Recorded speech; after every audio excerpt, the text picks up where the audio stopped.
Ulan guys, nag-end ako nung part mo. Sobrang sulit guys. Alam mo kung bakit sobrang sulit? Yung alak ubo, yung kanya ubo sa takay inihaw ko ngayon, sobrang sulit talaga.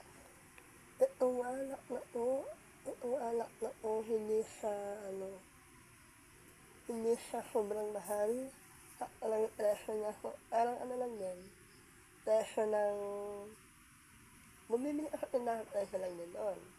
Kung kaya naubos yun, then yung 1.5 naman, 100 pesos, kaya naubos. Tapos itong show, lahat ng ihaw uubos. Nakain ng ako na inihaw, ubos, sobrang legit. Hindi na ba alam kung makano kanita ko dyan sa tindang yan. Pinagtinda lang ako, pero hindi akin yun ha. Kumuha mag-at lang ako. PM niya na, PM po.